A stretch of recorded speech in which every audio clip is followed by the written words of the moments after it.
Hello friends, today I am here with the concept of class 9th chapter 4 exercise 4.4.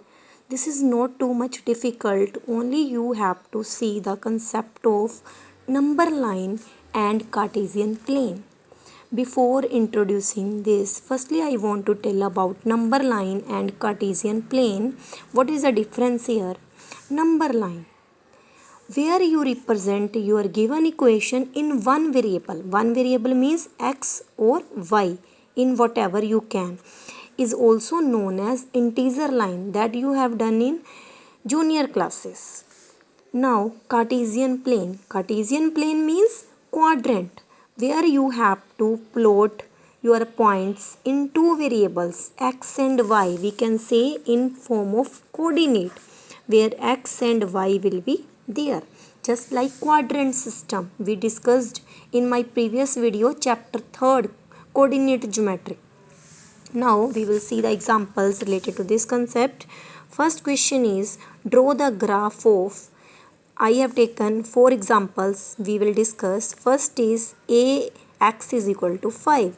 You have to represent them in one variable also and two variable also, one by one. In one variable, what is there? You will firstly make a number line. Number line means in x only, yes, because variable is only x.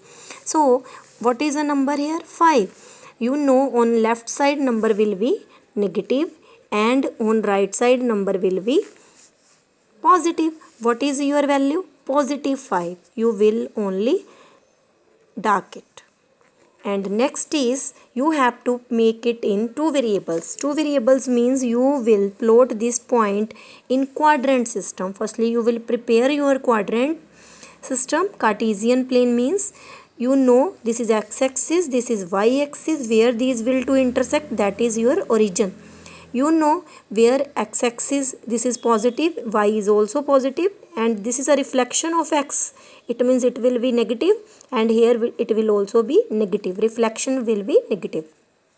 So what is your coordinate? X equal to 5. It means your coordinate is 5, 0, because y can be anything. So I have taken 0. So 5, you will make a line parallel to y-axis, because we don't know the value of y.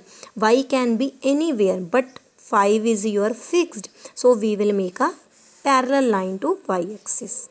I hope you are getting. Second question is, 2x plus 4 is equal to 3x plus 1. So I am solving firstly you will take the like terms, then I will find x, that is your 3. In same procedure you will firstly locate on number line in one variable. This is what? This is your x, and 3, 0 will be your point in two variables. You have to make a line parallel to y-axis. Similarly, in that manner, y can be anything. Now your third question is, y plus 3 is equal to 0, where firstly you will find the value of y. I also find. You are getting minus 3. Now you will take a variable in y. No problem is here. It is a number line. You know it is negative, so you will take it on left hand side. It is going on. According to your need, you can proceed it. And in two variables, you have to plot. Your point is now y. So 0, minus 3. So you know your x coordinate is 0. So you will take y is your minus 3. In downside it is negative. So you will locate about parallel to x-axis. Now your next question is, 2x plus 9 is equal to 0. Firstly you will find the value of x, where it is coming in the form of decimal. But no problem here. In one variable you know it is coming in point minus 4 and 5. In between you will locate, and this is of x on one variable means on number line. Whenever you have to represent in two variables, then you know you have to make a quadrant only. You will make a line parallel to y-axis. I hope you are getting. Thank you. Have a nice day.